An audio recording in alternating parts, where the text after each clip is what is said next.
এটা দেখাম এই তৰমুজ খেতিৰে আপুনি স্বাৱলম্বিতাৰ পথ বাছি লৈছে কি ক'ব নমস্কাৰ মোৰ নাম উত্তম বৰাল যেহেতু মই তৰমুজ খেতি কৰিছোঁ মোৰ ফাৰ্ষ্টত একো ঘৰৰ অৱস্থা একেবাৰে ক্ৰিটিকেল আছিলে অৱস্থাই নাছিলে দেউতাই দিন হাজিৰা কৰি পেলাই আমাক দুইজন ককাই ভাইক পোহপাল দি আছিলে পোহপাল দিয়াৰ পথে তেতিয়া আমাৰ ঘৰৰ অৱস্থা একেবাৰে নাছিলে কাৰণে মই কন্যাকাল লাইফত গৈছিলোঁ কন্যাকাত যাওঁতে মই চালোঁ যে তৰমুজ খেতি এনেকৈ কৰে তেনেকৈ কৰে কিবা কিবি খেতি চাই পেলাই আহি পেলাই ময়ো নিজে মাটি আছিলে 10 বিঘামান এইটো মাটিত কিবা এটা কৰিম বুলি নিজে আশা কৰি এনেকা অৰ্গেনিক তৰিকাৰে যি কৰি পেলাই আমি এনেকৈ কৰিলোঁ কি প্ৰজাতিৰ লগাইছে আপুনি তৰমুজ এইটো প্ৰজাতি আপোনাৰ কেণ্ডি না কেণ্ডি হয় এতিয়া কিমান মান বেচিলে দিলে এতিয়া আপোনাৰ 3 লাইনত আপোনাৰ 3.5 কুইণ্টেল মান গ'ল মাল এতিয়া বৰ্তমান কেনেকা কুইণ্টেলত আপোনাৰ ধৰক 18 টকা 20 টকা কৰি গৈ আছে লাভ হৈছে কি আহ্বান জনাব উঠি অহা প্ৰজন্মক যিকোনো মাটি যদি হয় নিজে কিবা এটা কৰিম বুলি কৰিব পাৰে চাই মেধি যি থাকে এইটো কৰিব পাৰে আমাৰ নদুৱাৰ সমষ্টিৰ বিধায়ক মহোদয়ে যি প্ৰেৰণা লৈছিলে এইটোৱে কৰি পেলাই আমি খেতি বাতি কৰি আমি প্ৰেৰণা পাই পেলাই শিক্ষা লৈ পেলাই খেতি বাতি কৰিম বুলি আগবাঢ়ি আহিছোঁ হিচাপে আপুনি মই মোৰ স্থানীয় মোৰ নিজৰ সৰুখালি হয় মোৰ একেবাৰে ঘৰৰ ওচৰতে থকা যুৱক আৰু সৰুৰ পৰাই আমি লক্ষ্য কৰি আছোঁ যে উত্তম বৰাল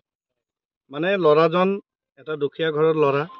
বহুত কষ্ট কৰি পেলাই তেখেতৰ দেউতাই তেওঁক পোহপাল দি আছে আৰু তেখেত যেতিয়া অলপ ডাঙৰ হ'ল তেখেতে নিজে এটা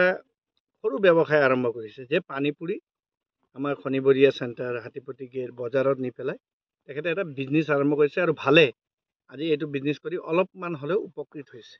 তাৰ লগতে সিদিনা তেখেতে কৈছিলে যে তৰমুজ খেতিৰ কাৰণে মই চিন্তা চৰ্চা কৰি আছোঁ তেতিয়া মই কৈছিলোঁ বহুত ভাল কথা তুমি কৰা আৰু তেখেতে আজি এটা পদক্ষেপ কৰিছে যে আমাৰ এই অঞ্চলত প্ৰায় তৰমুজ খেতি নহয় কিন্তু এজন যুৱক যিজন যুৱকে কষ্টৰ মাজেৰে আজি ডাঙৰ হৈ তেখেতে প্ৰথমে পানীপুৰি বিজনেছ কৰিলে তাৰপিছত আহি পেলাই তেখেতে নিজৰ মাটিডৰাত এই তৰমুজ খেতি কৰিছে আৰু আমি আজি ইয়াত চাবলৈ আহিছোঁ সঁচাকৈ প্ৰশংসনীয় যে যি আমাৰ অসম চৰকাৰৰ যি আহ্বান বা আমাৰ নদুৱাৰ সমষ্টিৰ বিধায়ক মহোদয়ৰ যি আহ্বান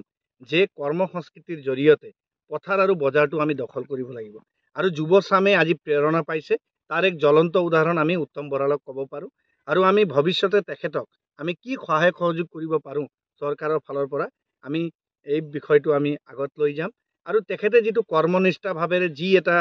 সুন্দৰকৈ তেখেতৰ এজন বন্ধু আছে আমাৰ কি নাম আছিলে তেখেতৰ ৰুবুল শইকীয়া আৰু উত্তম বৰাল এই দুজন আমাৰ এই অঞ্চলৰ ভাল খেতিয়ক উঠি অহা প্ৰজন্মৰ ভাল খেতিয়ক বুলি আমি জানো আৰু আমি তেখেতসকলৰ ভৱিষ্যত উজ্জ্বল কামনা কৰিছোঁ তেখেতসকল আমাৰ অঞ্চলৰ ল'ৰাবিলাকৰ কাৰণে যুৱকসকলৰ কাৰণে এটা অনুপ্ৰেৰণাৰ স্ৰোত হ'ব কাৰণ যিটো কায়দাত তেখেতে কম মাটিডৰাত যেনেকৈ কষ্ট কৰি আপোনালোকে দেখিলে মই নিজে আচৰিত হ'লোঁ যে ইমান ভাল তৰমুজ খেতি হৈছে আৰু আমিতো আগত দেখিছিলোঁ আমি খানামুখৰ এইফালে দোকানত গ'লেই আমি তৰমুজ দেখোঁ আমি গাঁৱতো তৰমুজ হয় বুলি নাজানো কিন্তু আজি তেখেতে প্ৰমাণ কৰি দিছে যে যদি আমি নিজৰ কষ্ট খানিদ্যত নিজৰ মাটিডৰাত যদি আমি কষ্ট কৰোঁ আমি যিকোনো খেতি কৰিব পাৰোঁ গতিকে তেখেতলৈ মই ধন্যবাদ জনাইছোঁ উঠি অহা প্ৰজন্মসকলে তেখেতৰ পৰা অনুপ্ৰেৰণা পাওক আৰু তেখেতে সৰু এটা ঠেলাৰ পৰা আৰম্ভ কৰি আজি যেনেকৈ তৰমুজ খেতি কৰি পেলাই এটা ভাল পৰিৱেশ আমাৰ গাঁৱত ৰচনা কৰিছে তাৰ কাৰণে আমি ধন্যবাদ জনাইছোঁ আৰু আমি তেখেতক কেনেধৰণে সহায় কৰিব পাৰোঁ তাৰ কাৰণে আমি ওপৰ মহলত আমি জনাম আৰু তেখেতক শুভেচ্ছা জনাইছোঁ যে অনাগত দিনত তেখেত আগুৱাই যাওক